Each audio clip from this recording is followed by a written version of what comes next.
అందరికీ నమస్కారం. శ్రీనివాస్ చెప్పే కథలకు మీ అందరికీ స్వాగతం.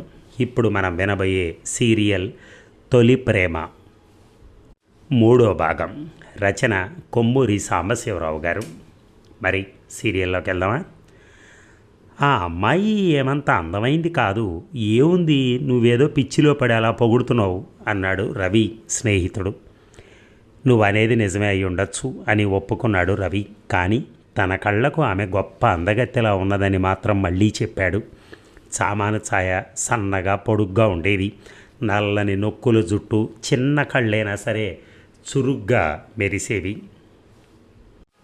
ఏమిటి రాశాడు? ఎందుకు అతని మొహం అలా ఎర్రనైంది? ఎందుకు అలా బెదురుతూ సిగ్గుతో చూశాడు? ఏమని రాసుంటాడు?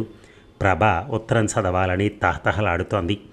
ఏదో వంకన లోపలికెళ్ళి ఉత్తరం చదివి వచ్చి కోపంగా చూసి, నువ్వు ఇలాంటి వాడివని అనుకోలేదు, చనువుగా మాట్లాడితే ప్రేమలేఖ రాయటమేనా అని అంటుందా?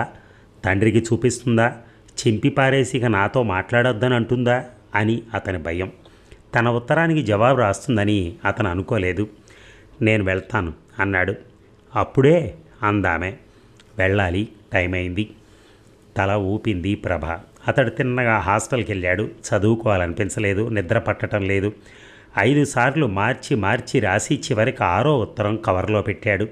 తన దగ్గర 5 కాపీలు ఉన్నాయి. ఏం రాశాడు? కోపం తెప్పించే విషయం రాశాడా? ఓ కాపీ చదవటం ప్రారంభించాడు. ప్రభ, గుండె ధైర్యం చేసి ఉత్తరం రాస్తున్నాను, అణుచుకోలేక రాసేస్తున్నాను. నువ్వంటే నాకు చాలా ఇష్టం, నువ్వు లేనిదే బతకలేను, నువ్వు నాకు కావాలి. కోపం వచ్చిందా? అసహించుకుంటున్నావా? అవును. నువ్వు అందమైన దానివి, నువ్వు తెలివైన దానివి, నీకు నేను ఏ విధంగానూ యోగ్యుణ్ణి కాను. నీ చిటికెన వేలు ముట్టుకోవడానికి కూడా నాకు అర్హత లేదు. కానీ ఏం చేయను, నిన్ను ప్రేమిస్తున్నానని నీకు చెప్పలేకుండా ఉండలేను. చెబితే నువ్విక నా జీవితంలో నాతో మాట్లాడకపోవచ్చని, నన్ను చూడకపోవచ్చునని భయపడుతూనే చెప్పేస్తున్నాను. నువ్వు నన్ను ప్రేమిస్తావన్న ఆశ లేదు. అమ్మో, అంత పెద్ద ఆశే అయితే ఎందుకు చెప్పావని అడుగుతావేమో. దాచుకోలేకపోయాను. పొద్దున్న నిద్ర లేచినప్పటి నుంచి రాత్రి నిద్రపోయే వరకు ఏ పని చేస్తున్నా నువ్వే నా కళ్ళ ముందు కనిపిస్తావు. ఏమీ చేయలేకుండా ఉన్నాను. చెప్పు అని ప్రేమ నన్ను పురమాయిస్తోంది. ఏమో, నేను అదృష్టవంతుడేమో. నీకు నా మీద నీ రవి. మర్నాడు సాయంకాలం రవి ప్రభావతి ఇంటికి వెళ్ళలేదు. ధైర్యం చాలలేదు. తప్పు చేశానని కాదు, ప్రభావతి తండ్రి తిడతాడని కాదు. రవికి అటువంటి పిరికితనం లేదు. క్షమించు రవి, నువ్వంటే నాకు ఇష్టమే అని ఆమె ఆ మాట అంటే తన గుండె ఆగిపోతుందని, ఆమె నోటి నుంచి ఆ మాటలు విననంత కాలం తనలో ఆశ అనేది ఉండబట్టి గుండె కొట్టుకుంటూ ఉంటుందని ఆ మర్నాడు ఆమె ఇంటికి వెళ్ళలేదు. సాయంకాలం ఆమె కాలేజీ నుంచి ఇంటికి వెళ్ళేటప్పుడు దూరాన్నిచ్చి చూడాలనిపించింది. అది చేయలేకపోయాడు. 3 రోజులు హాస్టల్లోంచి కదలలేదు. 4వ రోజు బీచ్కి వెళ్ళాడు. మొదట తను ప్రభావతి కలుసుకున్న చోట కూర్చున్నాడు. 10 నిమిషాల తర్వాత ఎవరో వచ్చి తన పక్కన కూర్చుని ఉండడం గమనించి పక్కకు తిరిగాడు. గుండె దడదడమంది. ప్రభావతి. ఈ 3 రోజులు కనిపించలేదే అడిగింది. ఏం లేదు. ఇంటికి రాకపోతే సరే, పోనీ ఇక్కడికైనా రాకూడదా అడిగింది నవ్వుతూ. నువ్వు ఈ 3 రోజులు ఇక్కడికి వచ్చావా అడిగాడు ఆశ్చర్యంతో. చీకటి పడేంతవరకు కాచుకున్నాను, నువ్వు వస్తేగా. ఇంకా ఏం మాట్లాడాలో తోచలేదు. తను ఎందుకు రాలేదో చెప్పలేదు. ఉత్తరం చదివావా? గొంతు బొంగురుపోయింది. కవిత్వం రాశావు అంది. ఎవరూ చెప్పకుండానే నేర్పించకుండానే వస్తుంది మొగుణ్ణి అలా ఏడిపించే చాతుర్యం స్త్రీకి. కోపం వచ్చిందా? నీకు నా మీద ప్రేముందా? ఇలాంటి ప్రశ్నలు అన్నీ ఇన్నీ కావు. ఎన్నో నాలిక మీదకి వచ్చాయి, కానీ ఏమీ అడగలేదు. అలా సముద్రం వంక చూస్తూ మౌనంగా ఉండిపోయాడు. మాట్లాడవే అడిగింది ఆమె. ఏం మాట్లాడమంటావు? ఎప్పుడూ మాట్లాడేవాడు అలా మూగిలాగా ఉంటే బాగాలేదు. అతడు ఆమె వైపు చూడలేదు. సముద్రం బాగుంది కదూ అన్నాడు ఏదో మాట్లాడేందుకు. ఆమె నవ్వి, సముద్రమే కాదు, సముద్రాన్ని చూస్తున్న నువ్వు బాగున్నావు, అంత లోతుగానూ ఉన్నావు అంది. రవి ఆమె వైపు తిరిగి కళ్ళల్లోకి చూస్తూ నా ఉత్తరానికి జవాబు అడిగాడు. వెర్రివాడా, నీకు తెలీదు, నీకన్నా ముందు నేను నిన్ను ప్రేమించాను అంది. ఇసుకలోంచి చెయ్యి పోనిచ్చి అతని చెయ్యి పట్టుకుంది. ఇక ఆ వేళ నుంచి ఆ ఇద్దరి మధ్య ఒక కొత్త అన్యోన్యత, ఆకర్షణ ఏర్పడింది. ఇద్దరూ కలిసి సినిమాలకు వెళ్ళేవాళ్ళు, బీచ్కు వెళ్ళేవాళ్ళు, తిరిగేవాళ్ళు. తీరుబడి అయిన సమయాలు ప్రభావతి ఇంట్లో గడిపేవాడు. రవి ఎప్పుడొస్తాడా అని కాచుకొని ఉండేది ప్రభావతి. ఆ ఏడు ఇద్దరూ పరీక్షలు తప్పారు. చదువు మీద దృష్టి ఉంటేగా. తన కూతురు మధ్య రవి మధ్య కలుగుతున్న ఈ ఆకర్షణ, అన్యోన్యత చూసి ప్రభావతి తండ్రి సంతోషించాడు. ఇద్దరూ పరీక్షలు తప్పినా కోపగించుకోలేదు, నవ్వుకున్నాడు. రవితో మాట్లాడవలసిన సమయం వచ్చిందని గ్రహించి ఒకరోజు రవి రాగానే, నీతో మాట్లాడాలోయ్, నా గదికి రా అని పిలిచాడు. రవి కొంచెం జంకుతూనే ఆయన గదిలోకి వెళ్ళాడు. నీ విషయం, ప్రభ విషయం చర్చించడానికి రమ్మన్నాను. నాకొక్కతే కూతురు, దాని బాగోగులు కనిపెట్టవలసిన బాధ్యత నాకుంది అన్నాడు సుందర్రామయ్య. రవి తల ఊపాడు. మీ ఇద్దరూ చాలా చనువుగా ఉంటున్నారు. అలా ఉండటం నాకు ఎటువంటి అభ్యంతరం లేదు, కానీ ఆ చనువు ఎటువంటిది, ఉత్త స్నేహమేనా అని తెలుసుకోవాలి అన్నాడు ఆయన రవిని సూటిగా కళ్ళల్లోకి చూస్తూ. చెప్పటానికి సిగ్గుపడ్డాడు రవి. తల వంచుకునే, ప్రభ అంటే నాకు చాలా ఇష్టం, ప్రభకు కూడా నేనంటే చాలా ఇష్టం, మీరు అంగీకరిస్తే మేము వివాహం చేసుకుంటాం అన్నాడు. అనేసి మొహం ఇంకా కిందకి ఉంచుకున్నాడు. చెమట పట్టింది. సుందర్రామయ్య నవ్వాడు, పెద్దగా నవ్వాడు. రవి, నీకెన్నేళ్ళు అడిగాడు. 19. ప్రభకి 17 ఏళ్ళు. ఇంత చిన్న వయసులో పెళ్లి గురించి ఆలోచించడం మంచిది కాదేమో. మాకు కావాల్సింది ఏమిటో తెలుసు, ఇంకా 4 ఏళ్ళైనా మేము మారం అన్నాడు రవి. నిజమే అయి ఉండొచ్చు, కానీ నేను ఉద్యోగం చేయవలసిన అవసరం లేదు అన్నాడు. తెలుసు, నీకు ఆస్తి ఉందని చెప్పావు. అయినా రవి, జీవితాంతం ఉండవలసిన ఒక శాశ్వత బాంధవ్యాన్ని ఏర్పరచుకునేందుకు నీకు వయసు చాలదు. సిన్సియర్గా లేవని కాదు, ఈ వయసులో ఆ సిన్సియారిటీకి లోతు ఉండదు. నా మాట విను. ప్రభ మీద ఇష్టం ఉండి పెళ్లి చేసుకోవాలన్న సదుద్దేశంతో నువ్వు చనువుగా, అన్యోన్యంగా ఉన్నంతకాలం మీ స్నేహానికి నేను అభ్యంతరం చెప్పను. నువ్వు BA పూర్తి చేశాక పెళ్లి విషయం ఆలోచించు. మీ అక్కను, బావను కూడా అడగచ్చు ఆ టైంలో అన్నాడు సుందర్రామయ్య. అలా వాయిదా వేయటం రవికి ఏమాత్రం నచ్చలేదు. వెంటనే ఆ రోజునే ప్రభను తనదాన్నిగా చేసుకోవాలనిపించింది. తను పట్టుబట్టి ప్రయోజనం లేదని, వెంటనే పెళ్లి చేసుకోవటానికి సుందర్రామయ్య అనుమతి ఇవ్వడని తెలుసు. ఇక సెలవులకి రవి బెజవాడ వెళ్ళాడు. పరీక్ష తప్పినందుకు అతని బావ నవ్వాడు. మంచిదే అయింది, కాస్త అహంకారం తగ్గుతుంది, మరీ తెలివైన వాడిననే గర్వం ఎక్కువైంది ఈ మధ్య అన్నాడు. రవికి పెళ్లి చేస్తే తన బాధ్యత తీరుతుందనే చింత పట్టుకుంది అతని అక్కకి. మద్రాసులో ఒంటరిగా ఉంటున్నాడు, మళ్ళీ మద్రాసుకే వెళ్తానంటున్నాడు. ఏ ఆడపిల్ల వలలో పడతాడో అని ఆమె భయం. రేపు సెప్టెంబర్లో పరీక్షకి వెళ్తావా అడిగింది. అవును. తర్వాత లా చదువుదామనుంది. అయితే మళ్ళీ కాలేజీ తెరిచేంతవరకు నువ్వు ఇక్కడే ఉంటావా? మద్రాసుకే వెళ్తాను. ఎందుకు, అక్కడ ఏం చేస్తావు కాస్త విసుగ్గా అడిగింది అక్క. ఇక్కడ ఏం దోస్తుంది, స్నేహితులందరూ అక్కడే ఉన్నారు. సరే, పెళ్లి విషయం ఏమైనా ఆలోచించావా? ఎందుకు, ఎదురు ప్రశ్న వేశాడు రవి. ఎందుకేమిటి, పెళ్లి చేసుకోవా? పెళ్లి చేసుకోవాలనే నిర్బంధం ఏముంది, పెళ్లి చేసుకోకపోతే జైల్లో పెట్టరుగా అన్నాడు రవి నవ్వుతూ. ఒంటరిగా ఉంటున్నావు అక్కడ, నువ్వు లా కాలేజీలో చేరేలోగా పెళ్లి చేసుకుంటే. ఇప్పుడు నీకు ఆ తొందర ఎందుకు వచ్చింది అడిగాడు రవి నవ్వుతూనే. మన పక్కింట్లో ఉన్న కామరాజు పెద్దమ్మాయి శారద అడిగాడు రవి. 5వ ఫారం చదువుతుంది, 15 ఏళ్ళు మొన్ననే నిండాయి. చిన్నప్పటి నుంచి నువ్వంటే వాళ్ళకి చాలా ఇష్టం, నువ్వు చాలా తెలివైన వాడివని, వృద్ధిలోకి వస్తావని కామరాజు గారి అభిప్రాయం. ఆయన భార్య అడిగింది. ఏమని కొంటెగా అడిగాడు రవి. ఏమని అడుగుతారా, వాళ్ళ అమ్మాయిని ఇస్తామని. పాపం, ఆ అమ్మాయి ఇష్టాలతో నిమిత్తం లేదన్నమాట. బాగుంది, ఆ అమ్మాయికి ఇష్టం లేకపోతే మాటలు ఇంతవరకు ఎందుకు వస్తాయి? మద్రాసు వెళ్ళిన తర్వాత ఆ పట్నవాసపు తళుకులలో దాన్ని నువ్వు మర్చిపోయావేమో కానీ అది నిన్ను మర్చిపోలేదు. నన్ను మర్చిపోవడానికి వీల్లేని మహోపకారం ఏం చేశాను ఆ అమ్మాయికి అడిగాడు వెటకారంగా రవి. ఉపకారం చేయాలా ఏమిటి, ఆడపిల్ల మర్చిపోకుండా ఉండటానికి? ఒకసారి చిన్నప్పుడు ఎప్పుడో కృష్ణానదిలో పడవ షికారికి తీసుకెళ్ళావట. వాళ్ళింట్లో బాదం చెట్టు ఎక్కి బాదంకాయలు కోసి ఇచ్చేవాడివంట, లెక్కలు చెప్పేవాడివట. 1, 2 కాదు, ఇలాంటివి ఎన్నో ఉన్నాయి ఆ మనసులో ఆ పిల్లకి అన్నది అతని అక్క. అక్కయ్య, పాపం ఆ అమ్మాయిలో మీరంతా కలిసి ఇటువంటి ఆలోచన కలగజేశారు కదూ అడిగాడు రవి కోపంగా. ఇటువంటి ఆలోచనలు ఒకళ్ళు కలగజేయాలా ఏమిటి? వాటంతట అవే వస్తాయి వాళ్ళకి. నేను శారదను పెళ్లి చేసుకోను. ఎందువల్ల? నేను ఇంకొక అమ్మాయిని ఇష్టపడ్డాను. ఎవరేమిటి? ఎవరితో? ఆంగ్లో ఇండియన్ కాదు కదా. ఆమె గుండె దడదడలాడింది. పేరు ప్రభావతి, ఇంటర్ చదువుతోంది. తండ్రి వకీలు, ఒక్కతే కూతురు అంటూ తన గదిలోకి వెళ్ళి నిమిషంలో తిరిగి వచ్చి అక్కడ ప్రభావతి ఫోటో ఇచ్చాడు.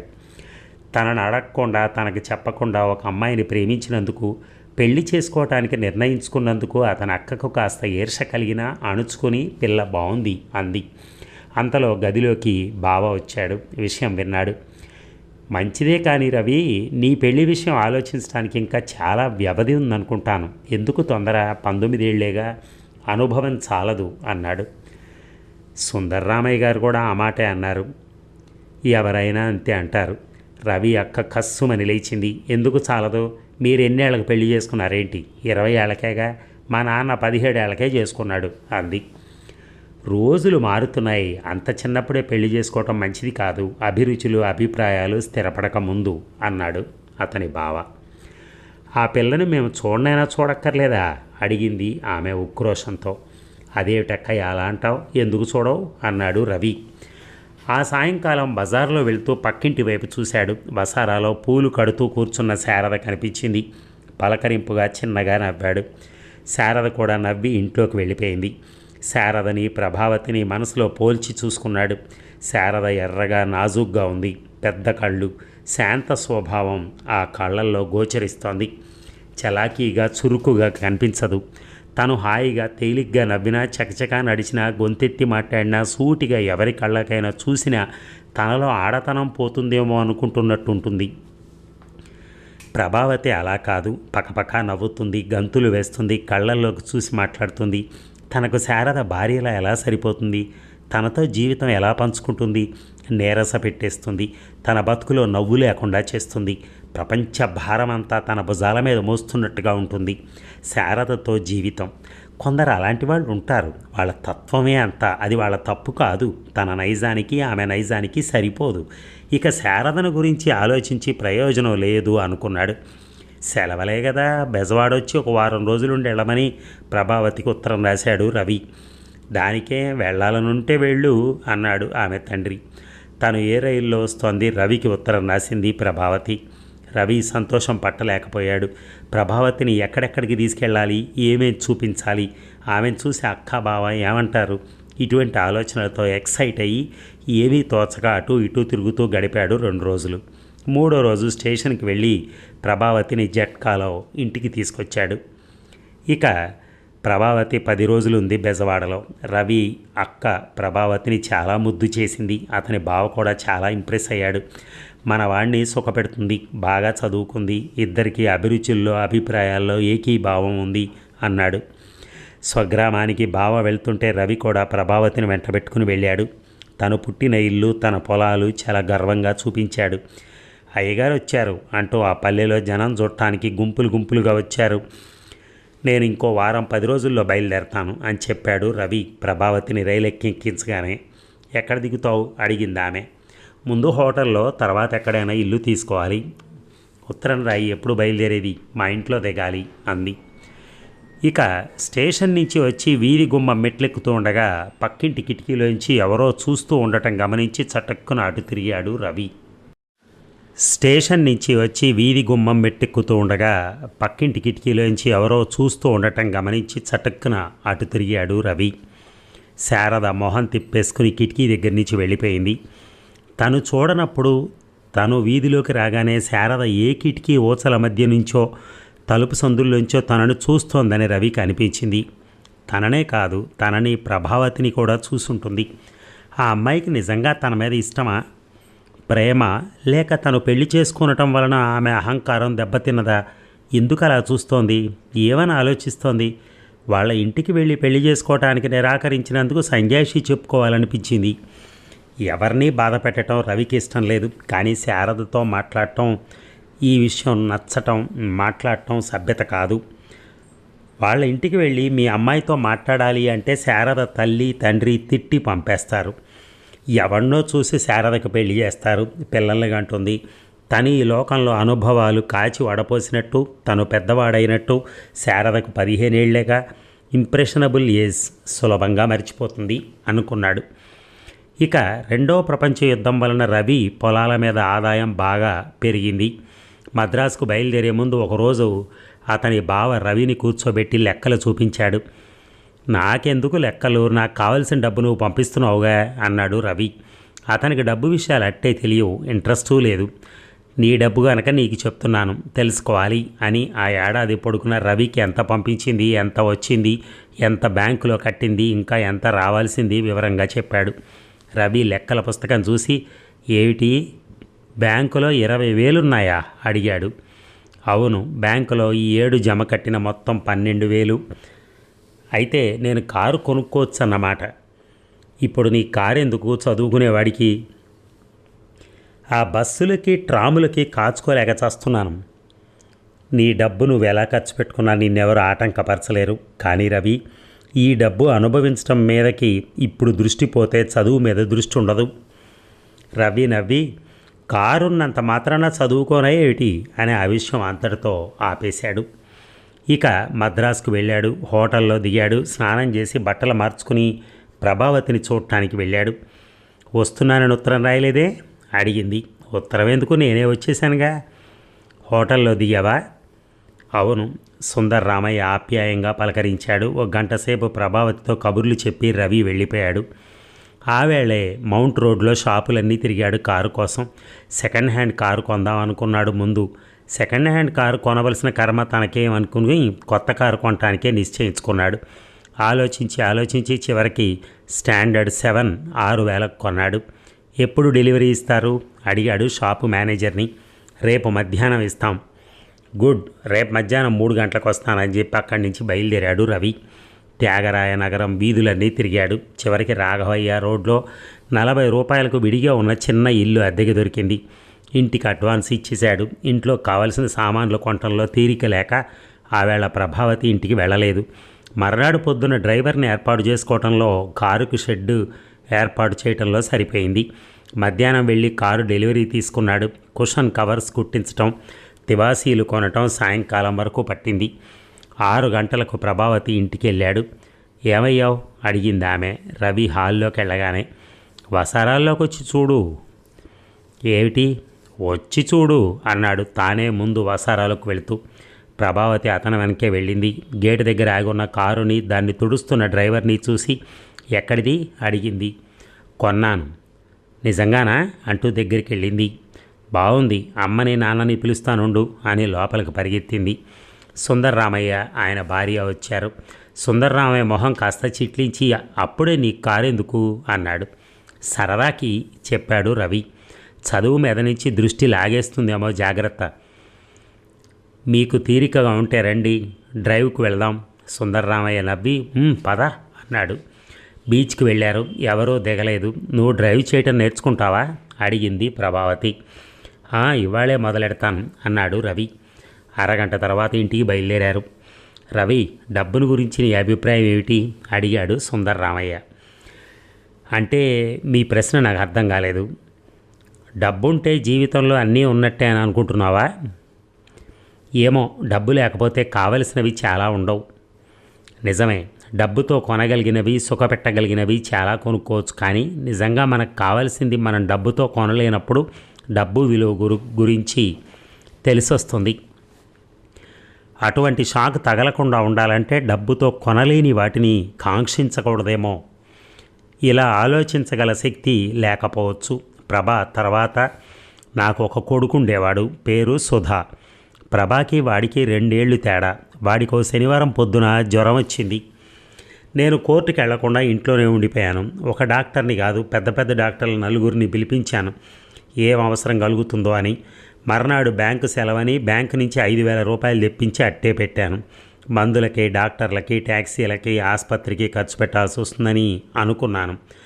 ఒకరోజు జ్వరంతోనే శనివారం రాత్రే పిల్లాడిపోయాడు అని క్షణమాగి, డబ్బుకి ఏమాత్రం విలువ ఉందో ఆవేళ నాకు తెలిసొచ్చింది అన్నాడు సుందర్రామయ్య. ఏం జవాబు చెప్పాలో రవికి తెలియలేదు. సుందర్రామయ్య తనకి ఈ విషయం ఎందుకు చెప్పాడో కూడా అర్థం కాలేదు. మౌనంగా ఉండిపోయాడు. డబ్బును మించిన విలువలున్నాయి, అది జ్ఞాపకం ఉంచుకోవాలి రవి అన్నాడు సుందర్రామయ్య కారు దిగి ఇంట్లోకి వెళ్తూ. అన్నం తిని వెళ్ళరాదు అడిగింది ప్రభావతి. థ్యాంక్స్, వద్దు, వెళతాను, 8 అయింది. నువ్వు చదువుకో. నేను చదువుకోకపోవటమే కాక నిన్ను చదువుకోనివ్వటం లేదని మీ నాన్నగారు తిడతారు అన్నాడు రవి. కారుతో పాటు రవికి కొత్త స్నేహితులు తయారయ్యారు. కాలేజీలో చదువుకుంటున్న కుర్రాళ్ళు ఎప్పుడన్నా వచ్చేవాళ్ళు అతని ఇంటికి. రచయితలు, కవులు ఎక్కువగా స్నేహం అయ్యారు. గంటల తరబడి వాళ్లతో కూర్చుని సాహిత్యం గురించి చర్చిస్తూ గడిపేవాడు. రోజు ఒక్కసారైనా ప్రభావతి ఇంటికి వెళ్ళి చూసొచ్చేవాడు. సెప్టెంబర్లో జరిగిన పరీక్షలో ఇద్దరూ పాస్ అయ్యారు. డిసెంబర్లో అక్కని బావని రమ్మని ఉత్తరం రాశాడు రవి. ఓ రోజు వాళ్ళు మద్రాసులో దిగారు. ఊరంతా తిప్పాడు. అప్పటికి రవికి డ్రైవింగ్ బాగా వచ్చింది. డ్రైవర్ని తీసేశాడు. అయితే లాస్ అవుతావన్నమాట అన్నాడు రవి బావ. అవును, మంచిదే, నీకు మంచి వాగ్దాటి ఉంది, మెంటల్గా చాలా అలర్ట్గా ఉంటావు, బాగా వృద్ధిలోకి వస్తావు. ఎటొచ్చి చదువు మీద దృష్టి ఉండాలి. ఎందుకుండదు? నీకు సిన్సియారిటీ ఎక్కువ, దేనిలో పడితే అదే. ఈ మధ్య కథలు రాయటం మొదలెట్టావుగా. అవును, నువ్వు చదివావా? అదేదో పత్రికలో చదివాను, బాగుంది, బాగానే రాస్తావు. కానీ మన దేశంలో కథలు రాసే వాళ్ళకి డబ్బు రాదు. బ్రతకడానికి డబ్బు ఇబ్బంది నాకు లేదుగా. ఇప్పుడు లేదు, నిజమే. రేపటి విషయం ఎలా చెప్పగలవు? స్వంతంగా వ్యవసాయం చేసుకుంటే తప్ప భూమి ఉండకూడదని ప్రభుత్వం చట్టాలు ప్రవేశపెడుతుందని అంటున్నారు. అప్పుడేం చేస్తావు? స్వంతంగా వ్యవసాయం చేస్తాను. నాన్ సెన్స్, నువ్వు ఆ పల్లెటూళ్ళలో 2 రోజులు ఉండలేవు. లా పాస్ అయ్యే వరకు ఈ 2 ఏళ్ళు చదువు మీద దృష్టి ఉంచు సలహా ఇచ్చాడు అతని బావ. ఎప్పుడురా అడిగింది ఊరికి బయలుదేరే రోజున అతని అక్క. ఏమిటి? పెళ్ళి. ఆ విషయం నేను ఇంకా ఆలోచించనే లేదు. ఎందుకు ఆలోచించలేదు? ఇల్లుంది, కారు ఉంది, ఇక ప్రభావతి ఇంటికి రావడం ఒకటేగా తక్కువ. అప్పుడే ప్రభ BA పూర్తి చేయాలి, నేను లా పూర్తి చేయాలి. త్వరగా ఇంకా 2 ఏళ్ల వ్యవధి ఉంది, పరీక్షలు తప్పకపోతే అన్నాడు రవి నవ్వుతూ. పెళ్లి చేసుకుని చదువుకోకూడదు, దృష్టి చదువు మీద ఉండదని అందరూ అంటున్నారు. చదివి సంపాదించవలసిన అవసరం లేదుగా, నాన్నగారి పుణ్యం అంటూ. రేపు ఆ అవసరం కలగచ్చని చెప్తున్నాడు బావ. ఆయన ఎప్పుడు అంతే చెప్తాడు. అదండి, మరి తరువాయి భాగం మనం రేపు విందాం. Thank you.